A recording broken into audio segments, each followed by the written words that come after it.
All right, we're going to cut right through all the noise and show you a super practical way to make AI work for you. We're talking real tools, real strategies that can actually change the way you work and learn. So let's just dive right in.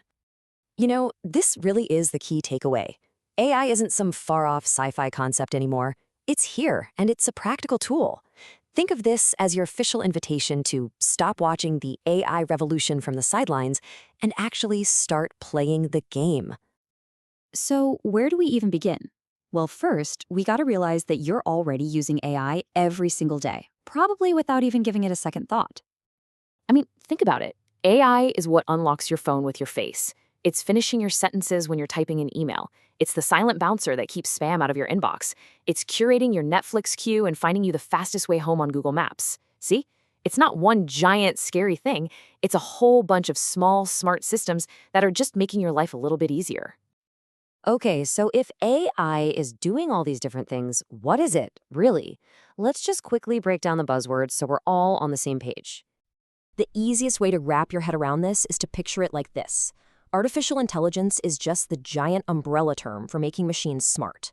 Then, under that umbrella, you've got a smaller one called machine learning, where systems actually learn from data. Go one level deeper, and you hit deep learning. And the one you're hearing about everywhere right now?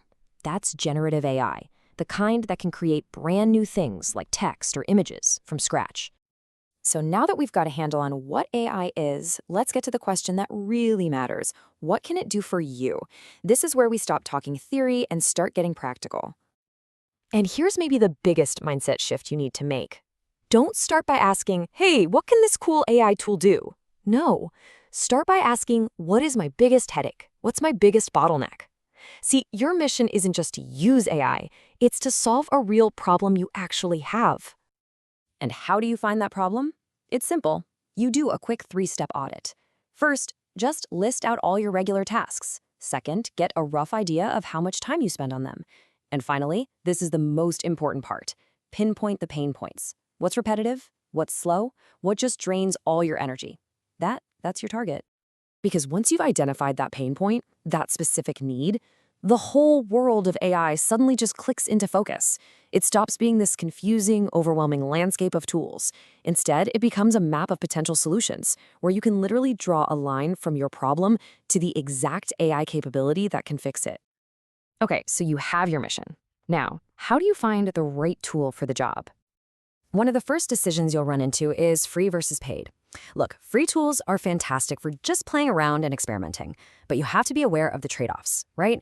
Like usage limits or maybe how your data is being used.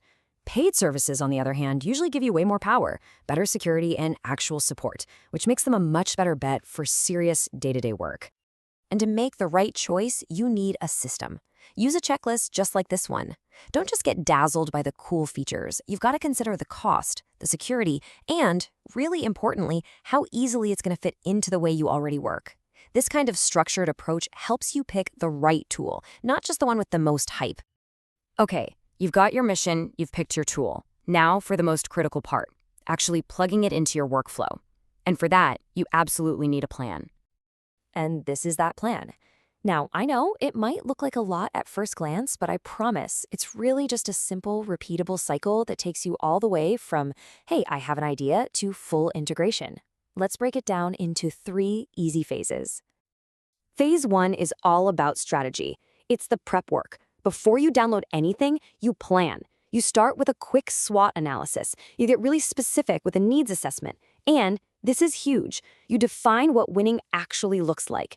Getting this foundation right saves you so much time and headache later on. Next up is phase 2. And honestly, this is the fun part. This is where you get to experiment. You get your hands on a few different tools, use that checklist we talked about to pick a winner, and then, and this is critical, you start small. Run a little pilot project. It lets you test everything out and get a quick win on the board without risking the whole farm. And finally, phase 3 is where you make it all stick. You train up. You measure your results against those goals you set back in phase 1, and when you see what's working, you scale it. This isn't a one-and-done setup, it's a continuous cycle of learning and improving that just gradually builds a smarter way of working. So after all this planning and implementing, what's the real endgame here? Well, it's not about replacing people with tech. It's about changing the entire relationship. It's really about partnership. And this quote just absolutely nails it. The goal is to start treating AI like a true partner, a tireless assistant for all the boring stuff, a creative collaborator when you're brainstorming, and an analytical ally to help you crack those really tough problems. And that brings us to the final and most critical point of all. You've heard the saying, AI won't replace you, but a person using AI will. The real challenge isn't the technology itself, it's learning how to partner with it. So the only question left is, how will you begin?